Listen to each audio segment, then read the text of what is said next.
मैं ममता बिश्नोई आपकी biology educator Shri Karni academy and एजुटेक के इस ऑनलाइन प्लेटफॉर्म पर बहुत बहुत स्वागत करती हूँ।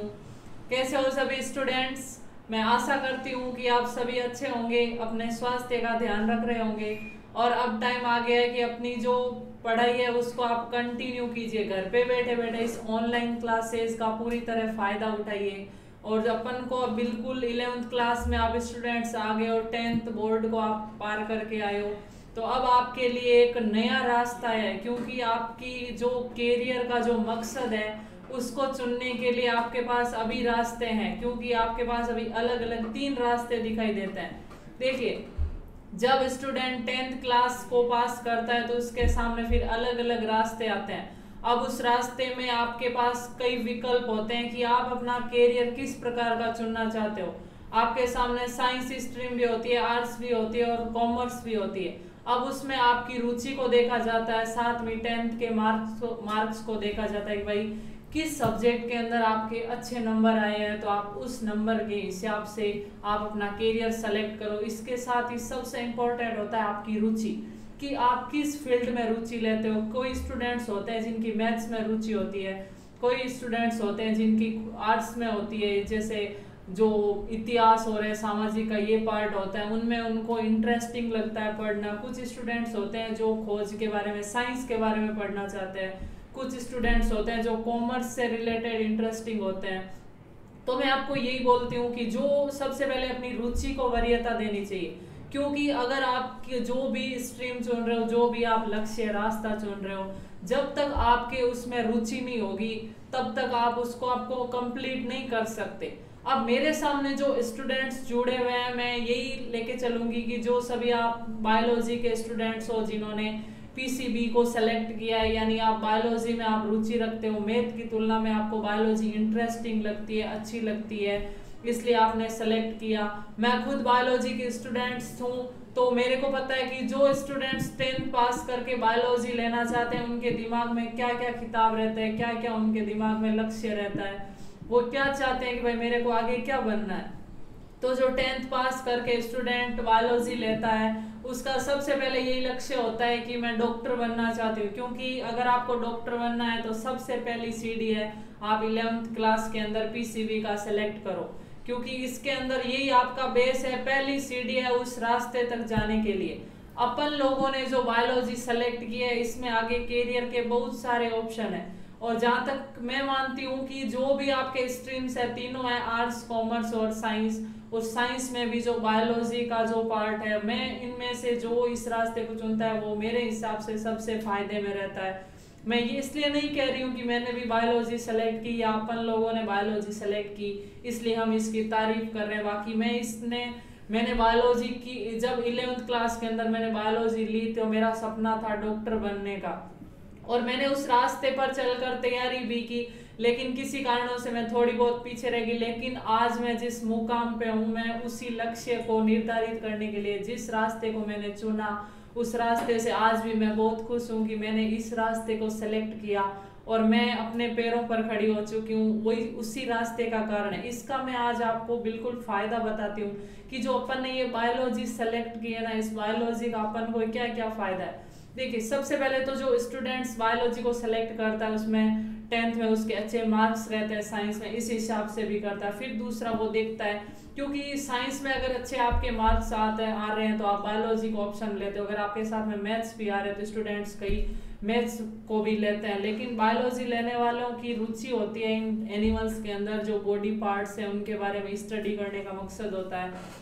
अब देखिए, जो अपन ने बायोलॉजी ली है 11th के अंदर, तो आगे अपने कैरियर के इसमें क्या ऑप्शन होते हैं। सबसे बेस्ट और टॉप जो ऑप्शन होता है वो होता है डॉक्टर बनना। अगर आप डॉक्टर बनना चाहते हो तो आपको 11th में बायोलॉजी ही सबसे पहली सीढ़ी होती है आपके। उसके बाद आप इसमें नर्सिंग फील्ड में भी जा सकते हो। उसके अलावा जो भी एयरफोर्स नेवी के और एग्जाम कुछ होते हैं उसमें भी ये आपके काम आता है। आज के दौर में मैं देख रही हूँ कि जो कंपटीशन एग्जाम है उसके अंदर साइंस का बहुत ज्यादा क्रेज बढ़ गया है। यानी पहले साइंस के बहुत कम क्वेश्चन आते थे कंपटीशन एग्जामों में, या आते थे वो भी बहुत कम मात्रा में आते थे या नहीं के बराबर आते थे। तो उसमें क्या होता था कि जो आर्ट्स वाले स्टूडेंट है वो टॉप रहते थे, क्योंकि उसमें सिर्फ जीके का पोर्शन होता था। और साइंस वाले हैं जो उसका पोर्शन बहुत कम होता था, तो साइंस वालों के लिए फिर आर्ट्स थोड़ी टफ हो जाती थी। लेकिन जो आज के जो कंपटीशन एग्जाम है उसमें क्या देख रहे हैं अपन कि जो आर्ट्स का टॉपिक तो आ ही रहा है, लेकिन उसके साथ साथ साइंस का बहुत ज्यादा क्वेश्चन आने लगे आजकल। अब प्रॉब्लम क्या होती है कि आप एक बायोलॉजी के स्टूडेंट्स हो और एक है आर्ट्स का स्टूडेंट। अब देखिए उसमें बायोलॉजी के क्वेश्चन कैसे आते हैं, जैसे साइंस स्ट्रीम से क्वेश्चन आते हैं जनरल साइंस में, तो जनरल साइंस में वो क्या है, मैथ के क्वेश्चन नहीं देते हैं, वो क्वेश्चन देते हैं बायोलॉजी के, मानव शरीर के पार्ट्स के बारे में, या जो भी जीव जंतु है या जो प्लांट वाला है उसमें से ज्यादा क्वेश्चन आ रहे हैं। तो अपन को उस टाइम फायदा होता है, क्योंकि देखिए कंपटीशन एग्जाम के अंदर जो पोर्शन आता है वो जनरल जो जीके है उसका आता है, जनरल नॉलेज का आता है, उसके साथ मैथ का पार्ट आता है और उसके साथ ही क्या पार्ट आता है, साइंस का पार्ट आता है। अब देखिए इसमें अपन में और आर्ट्स वाले और जो मैथ वाले स्टूडेंट्स में उसमें क्या टक्कर रहती है कि जो आर्ट्स वाला होता है ना उसकी सिर्फ और सिर्फ जीके स्ट्रांग होती है, वो साइंस को नहीं पढ़ सकते कितना भी रट ले, क्योंकि साइंस है वो रटने की चीज नहीं बल्कि वो क्या है, समझने की चीज है। और अपन को वो साइंस समझ में आ चुकी होती है। अब जीके का पोर्शन है तो वो अपन रट सकते हैं, लेकिन साइंस का पोर्शन रटा नहीं जा सकता। आप कितना रटोगे, साइंस की कोई लिमिट नहीं है, आप कितना रटोगे। आर्ट्स जीके है वो आप रट सकते हो, रट कर याद सकते हो, क्योंकि उसमें कोई समझने की चीज नहीं होती, हिस्ट्री होती है, इतिहास होता है, इतिहास का आप क्या रटोगे, ठीक है। तो देखिए जो जीके है उसको साइंस वाले कवर कर लेते हैं, लेकिन जो साइंस का पार्ट है उसको आर्ट्स वाले आसानी से कवर नहीं कर पाते हैं। अब रही है मैथ वालों की बात, मैथ वालों की जो मैथ्स होती है वो स्ट्रांग होती है, लेकिन बायोलॉजी उनके समझ से बाहर होती है। तो उस टाइम अपन को ये फायदा होता है, 3 स्टूडेंट्स है, एक जो आर्ट्स वाला है, एक मैथमेटिक्स वाला है और एक बायोलॉजी वाला स्टूडेंट्स है, तो उसमें बायोलॉजी वाले को फायदा रहता है, क्योंकि मैथ उसको बायोलॉजी के साथ अपन के फिजिक्स है तो मैथ अपन को वैसे भी पढ़नी है, तो मैथ अपने स्ट्रॉन्ग हो जाती है, बायोलॉजी पे अपनी पूरी कमांड है और जीके को अपन को रटना है। तो जो इसमें स्टूडेंट्स है वो बायोलॉजी वाले बहुत अच्छे से टॉप कर पाते हैं अगर थोड़ी सी मेहनत करते हैं। तो आर्ट्स वालों को प्रॉब्लम रहती है साइंस में और मैथ्स वालों को प्रॉब्लम रहती है साइंस में, क्योंकि उसमें पूरा पार्ट किसका आता है, बायोलॉजी का आता है। आप आगे कोई भी कंपटीशन एग्जाम का पेपर देखें, जैसे हाई लेवल के RS IAS है, वहां पे भी साइंस जो पूछी जाती है वो बायोलॉजी का पार्ट पूछा जाता है। उसमें या तो आपके जूलॉजी से आएगा यानी जीव विज्ञान से, जंतु शास्त्र से, या आपके बॉटनी से आएगा जैसे पादप शास्त्र थे। तो मैंने ये रास्ता चुना और आज जब मैं कंपटीशन एग्जामों के जो पेपर देखती हूँ तब मेरे को पता चलता है कि अपन ने जो बायोलॉजी का रास्ता चुना ये अपने लिए कितना बेस्ट था। क्योंकि अगर अपन मैथमेटिक्स ले लेते तो भी अपन के आर्ट्स वालों की तरह हालत हो जाती, अगर अपन आर्ट्स लेते तो भी अपनी हालत खराब हो जाती। लेकिन अपन इस रास्ते पर खड़े हैं कि किधर से भी कोई भी सिलेबस आए तो अपन उसको कंट्रोल कर सकते हैं, अपन उसको पढ़ सकते हैं। अपन ये नहीं कह सकते भाई ये तो मेरी चीज समझ में नहीं आ रही, ये तो मेरे सिलेबस से समझ से बाहर है। और आप देखते हो कि जो भी आजकल RS IAS बड़ी बड़ी पोस्टों पे जो स्टूडेंट्स है वो ज्यादातर साइंस बायोलॉजी के स्टूडेंट्स होते हैं, क्योंकि उनके साइंस कमांड में होती है और जीके को बहुत अच्छी तरह तैयार कर लेते हैं। तो अपन को यही फायदा है। अब अपन देखते हैं कुछ, मैं एग्जाम बताती हूँ कि ये पीछे एक पुलिस का एग्जाम हुआ था, उसके अंदर साइंस के 17-18 ऐसे क्वेश्चन दे दिए जो आर्ट्स वाला रट कर भी या कितनी भी बुक्स पढ़ ले तो वो नहीं कर पाता। और उस जो पुलिस का एग्जाम है जो आर्ट्स वाले स्टूडेंट्स के लिए वो पेपर होता है, उसके अंदर साइंस वाले स्टूडेंट्स सभी घुस गए, उन्होंने टॉप कर दिया। कारण क्या था कि उनके साइंस थी तो साइंस पे उनकी कमांड थी, और आर्ट्स उन्होंने जीके उनको आती थी, और जो मैथ का पार्ट था वो भी फिजिक्स की वजह से उन्होंने सीख लिया था। इसलिए फायदा है। जो भी मैं हर स्टूडेंट्स को जो भी मतलब जिसकी साइंस में थोड़ी रुचि है, मैं मेरी तरफ से उनको यही गाइडेंस करती हूँ। अगर आप साइंस और बायोलॉजी आप ले रहे हो तो आप बहुत ज्यादा फायदे में हो। आगे जो भी आप तैयारी करोगे, आपका जो भी लक्ष्य है, अगर साइंस स्ट्रीम से रिलेटेड है तो बहुत बढ़िया है, डॉक्टर बन सकते हो आप नर्सिंग वाले फील्ड में जा सकते हो। अगर आप कंपटीशन अन्य किसी भी क्लास की तैयारी करोगे तो भी ये आपके लिए बहुत ज्यादा फायदेमंद है। और इस फायदेमंद के लिए मैं आपको बता दूं कि अगर आप डॉक्टर बनना चाहते हो तो सबसे जो बेस है वो 11th क्लास का है, क्योंकि मेरे को पता है मैंने PMT की प्रिपरेशन की थी, तो जो हमने 11th 12th में हम पढ़ के गए वही वापस हमें जीरो से वहां पर स्टार्ट किया। देखिए जो PMT के लिए जो सिलेबस होता है ना, उसके अंदर क्या होता है, यही है कि यहाँ पे सिर्फ आपको चैप्टर पढ़ा दिया, बस क्वेश्चन आंसर करा दिए कंप्लीट, लेकिन वहां पे अगर आप पीएमटी की प्रिपरेशन करने जाओगे तो टॉपिक यही है, जो अभी आप 11th में पढ़ोगे वही टॉपिक आपको वहां पर पढ़ाए जाएंगे। वहाँ 0 से लेकर 100 तक आपको उसको पूरा डीपली बताया जाएगा, बाकी इसके अलावा एक्स्ट्रा कुछ नहीं है।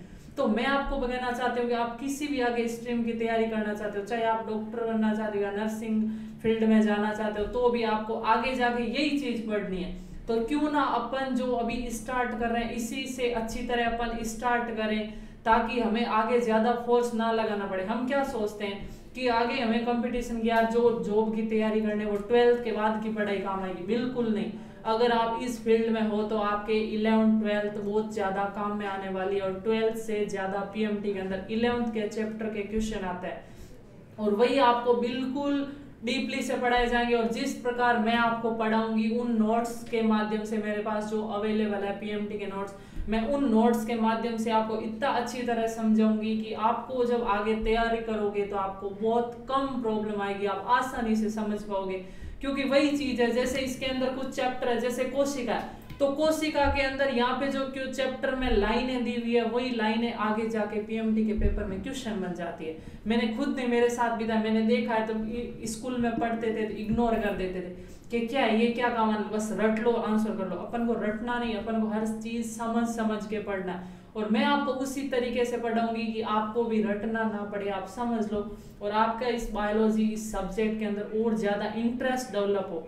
मतलब इसमें देखो, बायोलॉजी में पढ़ना है क्या, अपने शरीर के बारे में ही तो पढ़ना है, और इससे ज्यादा इंटरेस्टिंग क्या होगा कि अपने शरीर में जो भी एक्टिविटी हो रही है वो अपन को बताई जा रही है, पढ़ाई जा रही है, तो आपका तो इसमें इंटरेस्ट होना चाहिए कि भाई मेरे शरीर में कैसे क्या चीज हो रही है। जैसे मैं खाना खा रही हूँ, तो खाना खा रही हूँ तो इस खाने का आगे क्या हो रहा है, ये अपन ने मुंह में डाल दिया, लेकिन फिर ये क्यों खा रहे हैं, इसका आगे क्या प्रोसेस हो रहा है, वही तो आपको इस बायोलॉजी में बताया जा रहा है। फिर आपका इंटरेस्ट डेवलप होगा ही, क्या प्रॉब्लम है। फिर जो मैं श्वास ले रही हूँ, ऑक्सीजन ले रही हूँ, मैं कार्बन डाइऑक्साइड छोड़ रही है, तो अपन ने 10th तक रटा है कि हम श्वास लेते हैं, ऑक्सीजन लेते हैं, कार्बन डाइऑक्साइड छोड़ते हैं। लेकिन आपको इस जो अब आपने रास्ता चुना है, इस पर आपको ये बताया जाएगा कि आपने ऑक्सीजन ली, उस ऑक्सीजन का अंदर क्या हुआ, और जो आपने कार्बन डाइऑक्साइड निकाली वो कहाँ से निकली, वो कहाँ से निकल कर आई, और ये गैस है अपने शरीर में काम क्या कर रही है, हम क्यों ले रहे हैं इन चीजों को, अपने जो परिवेश से हम चीजें ग्रहण कर रहे हैं वो अपने शरीर पर क्या प्रभाव डाल रही है, अपना शरीर उनके प्रति जो भी एक्टिविटी करता है, रिएक्शन करता है, वो किस वजह से करता है। तो बायोलॉजी के अंदर सारा क्या है, अपना शरीर के बारे में अपन को बताया जा रहा है कि भाई आपका शरीर ये प्रोसेस कर रहा है। तो उसमें तो कोई बोरिंग होने वाली कोई चीज ही नहीं है। सबसे इंटरेस्टिंग जो टॉपिक है या सबसे इंटरेस्टिंग जो आपका स्ट्रीम है वो बायोलॉजी है, पीसीबी है, फिजिक्स केमिस्ट्री और बायोलॉजी है आपके, उनमें सबसे ज्यादा इंटरेस्टिंग और इजी। देखिए हर चीज इजी होती है, लेकिन इजी वो तब होती है जब आप उसको बनाते हो। कोई भी चीज इजी या टफ नहीं होती, अगर आप उसको अच्छा तरह समझते हो, उसमें इंटरेस्ट लेते हो, तो वही सब्जेक्ट आपके लिए इजी हो जाता है। अगर आप उसमें इंटरेस्ट नहीं लेना चाहते तो वो सब्जेक्ट आपके लिए टफ हो जाता है। अब इसमें इंटरेस्टिंग वाली ये बात है कि हम अपने शरीर के बारे में पढ़ेंगे कि हमारे शरीर में क्या क्या हो रहा है, क्या क्या नहीं हो रहा है, उससे क्या अपने शरीर को मिल रहा है, क्या नहीं मिल रहा है, क्या अपने लिए बेस्ट है, क्या अपने लिए काम की चीज है, वो सब अपन बायोलॉजी में पढ़ेंगे। इसलिए मैंने आपके इस आज के वीडियो में जो फर्स्ट क्लास है, मैंने आपको ये बताने के लिए लिए कि भाई अपन ने जो ये रास्ता चुना है, कहीं किसी के ये डाउट ना हो कि भाई मैंने कोई गलत रास्ता तो नहीं चुन लिया है। लेकिन बिल्कुल सच बात है, जो मेरे साथ बीती है, जिस रास्ते से मैं गुजर के आई हूँ, आप उसी रास्ते पे चलने वाले हो। इसलिए मैं आपको सही गाइडेंस दे रही हूँ कि जो भी आपने रास्ता चुना है वो बहुत ज्यादा बेस्ट है। और आगे जाके, अभी आप में इतनी समझ नहीं है, आगे जाओगे तब आपको लगेगा कि हाँ यार जो मैंने रास्ता चुना वो आज के टाइम मेरे बहुत ज्यादा काम आ रहा है। ठीक है, तो अपन जो बायोलॉजी है उसके अंदर अपन बायोलॉजी यानी जीव विज्ञान, जिसमें अपन जीवों का अध्ययन करेंगे, सजीवों का अध्ययन करेंगे। ऐसे जीव जो जीवित है, सजीव है, जिनके अंदर कुछ ना कुछ क्रिया हो रही है, उसका अपन अध्ययन करेंगे। उसमें अपन के दो प्रकार के पार्ट आएंगे। एक तो हमारे जीव जंतु के, जैसे हम क्या है, जीव जंतु है। हम जीव तो पेड़ पौधे भी, लेकिन हम क्या है, जंतु है। जीव भी है और जंतु भी है। जंतुओं में सिर्फ मनुष्य नहीं, हम मनुष्य के अलावा दूसरे जीव भी है, जैसे पक्षी है, सांप है, मेंढक है, मछलियां हैं, या कुछ छोटे छोटे कीट हैं। सारे जो आर्थ्रोपोडा आगे जगत आएगा उसके अंदर सारे कीटों को लिखा गया है। ये कीट है, जो भी छोटे मोटे जीव जो चलते फिरते हैं, जिनके शरीर में कुछ क्रियाएं होती रहती है, एक्टिविटी होती रहती हैं, या वो पर्यावरण के प्रति प्रतिक्रिया दर्शाते हैं, वो सब किसके अंदर पढ़ेंगे? वो सब अपन पढ़ेंगे जीव विज्ञान के अंदर। इस जो जीव विज्ञान का एक पार्ट है जंतु शास्त्र, जिसको अपन क्या बोलते हैं? उसको अपन बोलते हैं जूलॉजी। उस सब में अपन जूलॉजी में पढ़ेंगे वो जो जीव जंतुओं में क्रिया होती है। उसके अलावा एक जीव विज्ञान की आपके शाखा है जिसमें सब के सब पौधों के बारे में बताएंगे। पौधे भी क्या होते हैं? सजीव होते हैं। जैसे जैसे अपने शरीर में क्रिया होती है वैसी पौधों के अंदर होगी। तो ये आपने अभी तक नहीं सोचा होगा, थोड़ा नॉर्मल देख लिया होगा, प्रकाश संश्लेषण होता है, श्वसन होता है, लेकिन लगभग 80% क्रिया जिस प्रकार अपने शरीरों में होती है वैसे ही प्लांट्स में होती है। लेकिन ये अपन को तब पता चलेगा जब हम प्लांट को गहनता से पढ़ेंगे कि क्या पौधा श्वसन ले रहा है, और वो श्वसन ले रहा है तो उस ऑक्सीजन का या कार्बन डाइऑक्साइड का वो क्या कर रहा है। ध्यान रखना, एक बात आपको हमेशा बताती हूँ स्टूडेंट्स, हर स्टूडेंट्स गलत करता है। आपको पूछ लिया कि बताइए जो मनुष्य है वो श्वास लेता है तो कौन सी गैस लेता है? ऑक्सीजन। कौन सी गैस छोड़ता है? Carbon dioxide. फिर आपको क्वेश्चन पूछ लिया कि बताइए जो पेड़ पौधे हैं वो श्वास लेते हैं तो कौन सी गैस लेते हैं, कौन सी गैस छोड़ते हैं? तो आपका आंसर क्या होगा? जो आपका आंसर है आपने अपने दिमाग में सोच लिया होगा, उसको लॉक करके रखिए, चेंज मत कीजिए। लेकिन मैं बता रही हूँ कि जो पेड़ पौधे हैं वो भी जब श्वास लेते हैं तो ऑक्सीजन गैस लेते हैं और कार्बन डाइऑक्साइड छोड़ते हैं। ये पॉइंट ध्यान रखना, पेड़ पौधे भी श्वास में ऑक्सीजन लेंगे और कार्बन डाइऑक्साइड गैस छोड़ेंगे। लेकिन स्टूडेंट जल्दी से आंसर क्या देते हैं कि पेड़ पौधे जब श्वसन करें तो कार्बन डाइऑक्साइड लेते हैं, ऑक्सीजन छोड़ते हैं। बिल्कुल नहीं, पौधे जब प्रकाश संश्लेषण करेंगे तो वो क्या करेंगे? ऑक्सीजन गैस को छोड़ेंगे और कार्बन डाइऑक्साइड को लेंगे। लेकिन श्वसन में ध्यान रखना हमेशा पॉइंट कि श्वसन में जिस प्रकार जो गैस हम लेंगे वही पेड़ पौधे लेंगे। हम श्वास लेने में ऑक्सीजन गैस लेते हैं, पेड़ पौधे भी ऑक्सीजन लेंगे। हम कार्बन डाइऑक्साइड छोड़ते हैं, पेड़ पौधे भी कार्बन डाइऑक्साइड छोड़ेंगे। लेकिन प्रकाश संश्लेषण में इसका उल्टा होता है कि पौधे प्रकाश संश्लेषण में कार्बन डाइऑक्साइड लेते हैं और ऑक्सीजन छोड़ते हैं। इसलिए बोला जाता है कि जो पौधों का प्रकाश संश्लेषण है वो हमारे लिए काम का है, बल्कि उनका श्वास लेना हमारे लिए नुकसानदायक है। क्यों? क्योंकि श्वास में हम भी ऑक्सीजन खींच रहे हैं, वो भी ऑक्सीजन खींच रहे हैं, तो अपने वायुमंडल की ऑक्सीजन को वो कम कर रहे हैं। इसलिए जो पौधों का श्वसन करना है वो अपने लिए क्या है? नुकसानदायक है। उनका प्रकाश संश्लेषण करना अपने लिए क्या है? उपयोगी। तो ये चीजें हम कब जान पाएंगे? जब अपन इस बायोलॉजी में इन टॉपिकों को डीपली से पढ़ेंगे और इतना इंटरेस्टिंग तरीके से पढ़ेंगे कि आपको बायोलॉजी पढ़ना एक गेम खेलने जैसे लगेगा। आप गेम खेलते हो क्या आपको बोरिंग लगता है? नहीं, आप खाना पीना भी भूल जाते हो। वैसे इस सब्जेक्ट के अंदर आपका इतना इंटरेस्ट हो जाएगा डेवलप कि आप कुछ याद नहीं रहेगा, आपको बस बायोलॉजी दिखेगी। तो मैं आपको सबसे पहले यही बताना चाहती हूँ कि जो ये आपका रास्ता है वो आपके लक्ष्य तक पहुँचने की पहली सीढ़ी है। और आपसे मेरी बहुत ज़्यादा रिक्वेस्ट है कि अगर आपको अपनी लाइफ बनानी है तो इस पहली सीढ़ी से ही अपने को कमर कस लीजिए, अपने को मजबूत बना लीजिए, ताकि आगे जाके आपको कोई प्रॉब्लम ना हो, कभी ये पछताना ना पड़े कि काश मैं 11th-12th में पढ़ाई कर लेता। ठीक है, आपको एक बात और बता दूं कि जो ये मेडिकल के एग्जाम होते हैं जैसे नीट और ये जो एग्जाम होते हैं BHU जो भी है एम्स के, उसमें जो टॉप स्टूडेंट रहते हैं वो हमेशा 12th क्लास के रहते हैं। ऐसा नहीं कि 12th के बाद जो तैयारी कर रहे हैं वो कभी नहीं रहे, वो एक दो बार कभी ऐसा हो सकता है, बाकी आप हमेशा देखना उसका रिजल्ट जो भी टॉप स्टूडेंट है वो 12th क्लास का स्टूडेंट होता है, जो साथ में बोर्ड की तैयारी भी करता है और PMT में भी सेलेक्ट होके टॉप आता है। इसका कारण क्या है? क्योंकि PMT के अंदर जो एग्जाम में आता है वही तो है जो आप 11th-12th में पढ़ रहे हो। अगर आपने अभी से इसकी अच्छी तरह तैयारी कर ली फिर आपको एक्स्ट्रा साल खराब करने की जरूरत नहीं है। जैसे ही आपके 12th पास की और साथ में आपके पास डॉक्टर बनने की जो पदवी है, आप उस डॉक्टर लाइफ को स्टार्ट कर दोगे। तो आप ये तभी कर सकते हो जब आप अभी 11th क्लास से ही कमर कस लोगे, क्योंकि अगर आप इस रास्ते पर ईमानदारी से सच्चाई से मेहनत करके और इस पर विश्वास रख के चलोगे तभी आप अपने लक्ष्य को प्राप्त कर सकते हो। और फिर मैं कहती हूँ अगर आपको इस लाइफ में जाना है तो अभी 11th क्लास के टॉपिक को भी इग्नोर मत कीजिए, ये सबसे ज्यादा इम्पोर्टेंट है। और अगर आपको यकीन ना हो तो जो भी उसमें सिलेबस है उसमें लिख के दीजिए, जो 11th का सिलेबस है 12th का सिलेबस है वही आपके उस एग्जाम के सिलेबस में टॉपिक लिखे हुए हैं। और यही जो लाइनें आप लाइन पढ़ के छोड़ देते हो ना, यही लाइनें वहां पर क्वेश्चन बन जाती है। तो तो ये आप सब तभी कर पाओगे जब आप इसको ध्यान से पढ़ोगे, जो भी चीज है वो आप समझोगे। हमारा काम क्या है, आपको अच्छी तरह पढ़ाना, समझाना। आपका काम क्या है, उस चीज को पकड़ना, ध्यान रखना। जो भी आपकी प्रॉब्लम है आप कमेंट कर सकते हो, तो हम उस प्रॉब्लम का सॉल्यूशन करेंगे। लेकिन आपको कंटिन्यू वीडियो देखते रहना है और जो भी आपकी प्रॉब्लम है उसको सॉल्व करना है, अच्छी तरह समझना है। और ये कोई टफ नहीं है, बस आपको इसमें इंटरेस्ट लेने की जरूरत है। मैं आपको 11th के कुछ सिलेबस के बारे में थोड़ा बताती हूँ। तो देखिए नेक्स्ट स्टूडेंट, देखिए आपकी जो पेपर होगा ना उसके अंदर 5 इकाइयां हैं। आपके बायोलॉजी के अंदर 5 इकाइयां में दिखाई दे रही है आपको। सबसे पहले यूनिट फर्स्ट में आपके लिखा हुआ है सजीव जगत की विविधता। यूनिट सेकंड में आपके लिखा हुआ है जंतुओं और पौधों की संरचनात्मक संगठना। यूनिट थर्ड में आपके लिखा हुआ है कोशिका। यूनिट 4 है आपके पादप कार्य की और यूनिट 5 है आपके मानव कार्य की। तो ये इस यूनिट में अपन क्या क्या पढ़ने वाले हैं इसका मैं आपको थोड़ा सा एक बेसिक आइडिया बनाती हूँ। सबसे पहले जो यूनिट पहली है उसमें लिखा हुआ है सजीव जगत की विविधता।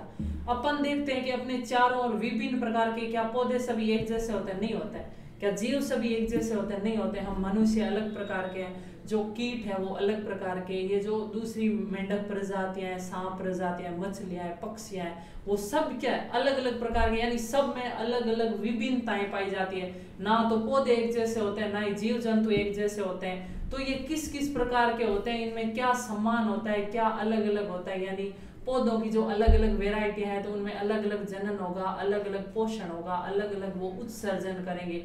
और अपन जो जीव है उनमें भी हम सब में अलग अलग होगा। क्या हम और मेंढक है वो भोजन एक जैसे करते हैं? बिल्कुल नहीं करते। तो हम इसी का अध्ययन करेंगे कि भाई मनुष्य है वो भोजन किसके द्वारा करता है, किस प्रकार करता है, उसके शरीर में, उस मनुष्य के शरीर में भोजन का किस प्रकार प्रोसेस होता है, मेंढक के शरीर में किस प्रकार होता है, सांप के शरीर में किस प्रकार होता है। या जो मनुष्य अपनी पीढ़ी बढ़ाते हैं जनन के द्वारा, तो मनुष्य के अंदर जनन की प्रवृत्ति अलग होती है, सांप के अंदर अलग होती है, मेंढक में अलग होती है, मछलियों में अलग होती है, पक्षियों में अलग होती है। यानी सभी जो पेड़ पौधे और जीव जंतु है वो अलग अलग विभिन्नता लिए हुए।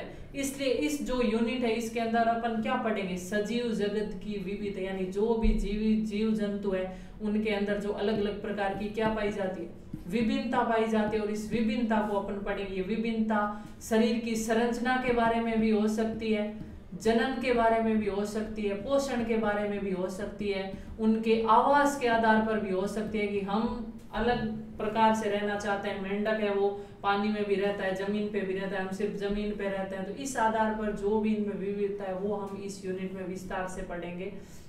फिर जो नेक्स्ट दूसरी यूनिट थी आपके उसमें लिखा हुआ था पादप और प्राणियों में संरचनात्मक संगठन। देखिए जो नाम है संरचनात्मक, स्ट्रक्चर, यानी संरचनात्मक का मतलब है कि जीवों और पौधों का शरीर किस प्रकार से बना, उनकी मॉर्फोलॉजी किस प्रकार की बनी हुई है उसकी स्टडी हम इसमें करेंगे। कि पौधों के अंदर फल लगते हैं, फूल लगते हैं, वो किस प्रकार लगते हैं, शरीर में पानी का, भोजन का परिवहन किस आधार पर होता है, अपने जीवों के अंदर किस प्रकार होता है, वो सब अपन यूनिट में किस में अध्ययन करेंगे, पादप और प्राणियों के संरचनात्मक संगठन। उसके बाद जो अपनी नेक्स्ट यूनिट है, नेक्स्ट यूनिट का नाम है कोशिका। सबसे इंपॉर्टेंट और सबसे इंटरेस्टिंग यूनिट है ये कोशिका। यानी अपने शरीर के अंदर कुछ छोटी छोटी दानेदार संरचनाएं होती है। अपना जो जीवन शुरू हुआ ना वो सबसे पहले एक कोशिका से शुरू हुआ। अपने एक कोशिका थी और उस एक कोशिका का जब माँ के शरीर में परिवर्तन हुआ तो एक पूर्ण रूप से एक बेबी बन गया। ये कोशिका का एक प्रोसेस ही था। यानी अपने शरीर की जो आधारभूत इकाई होती है ना वो क्या होती है, कोशिका होती है। इस टॉपिक को अपन पढ़ेंगे कि एक कोशिका से पूरा शरीर कैसे बना, कोशिका काम कैसे करती है, क्या चीज है इसके अंदर, क्या क्या चीजें होती है, तो वो सब अपन कोशिका वाले चैप्टर में पढ़ेंगे। उसके बाद जो नेक्स्ट यूनिट थी पादप कार्य की, यानी जो पादपों का शरीर है उसके अंदर क्या क्या काम होते हैं। अपन जो ये पढ़ते हैं ना 10 तक अपन ने सीधा पढ़ लिया कि पौधों में प्रकाश संश्लेषण होता है या पौधों में श्वसन होता है। तो प्रकाश संश्लेषण होता कैसे, श्वसन होता कैसे, उसको अपन विस्तार से अब पढ़ने का टाइम आ गया है। तो ये अपन किस में पढ़ेंगे, यूनिट 4 के अंदर। उसके बाद अपनी नेक्स्ट थी यूनिट 5 मानव शरीर विज्ञान। अब आ गया अपना शरीर, पढ़ो अपने शरीर के बारे में। आप खाना खा रहे हो उसका क्या हो रहा है आगे, श्वास ले रहे हो उसका क्या हो रहा है आगे, आपने चारों ओर के वातावरण को देखा तो आपने देखा कैसे, अपनी आंखों ने कैसे काम किया, या अपनी त्वचा पर ये बाल है, त्वचा सेंसिटिव है, किसी के टच करने से पता चल रहा है, तो ये सब कैसे हो रहा है, इसमें सब का सब मानव शरीर पढ़ेंगे अपन। तो ये आपकी यूनिट 5 है। 500 यूनिटों को अपन इंटरेस्टिंग तरीके से बिल्कुल ध्यान लगाकर पढ़ेंगे, लेकिन एक ही शर्त है कि आपको मेरे साथ रहना होगा, साथ में पढ़ते जाओगे, क्योंकि पढ़ना आपको, मेरे को पढ़ाना है। अगर मैं याद नहीं करूंगी तो भी चलेगा, क्योंकि मैंने तो ये सब पढ़ लिया है। अब बारी किसकी, आपकी, और अपने लक्ष्य को हासिल करने के लिए आपकी पहली सीढ़ी है। आज फिर से बोल रही हूँ आपको कि इस सीढ़ी को ध्यान से, एक एक सीढ़ी को ध्यान से चढ़ते जाना। अगर बीच में सीढ़ी लांग दी तो आपको आगे नुकसान भुगतना पड़ सकता है। ऐसा नहीं कि यूनिट 4 छोड़ दो या 5वीं छोड़ दो, ये हर चीज आपके आगे काम में आने वाली है, आपके कैरियर को बना देगी। तो आज मैंने आपको इस जो आपका सिलेबस था इसका इंट्रोडक्शन दिया। अब आप मेरे वीडियो को आगे कंटिन्यू देखते रहना। नेक्स्ट वीडियो में अपन जो अपना टॉपिक है वो स्टार्टिंग से शुरू करेंगे, उनको पढ़ते जाएंगे। आज तक का ये जो था वो बेसिक था, आपको थोड़ा अपनी जो आपने ये स्ट्रीम चुना है इसके बारे में बताना था। तो आपको यहाँ तक अपने जो अभी आपने नॉलेज लिया उसको ध्यान में रखते हुए अपने बारे में सोचना, और नेक्स्ट अपन को ये जो क्लास है वो अपन नेक्स्ट वीडियो से स्टार्ट करेंगे सिलेबस को लेते हुए। Thank you so much.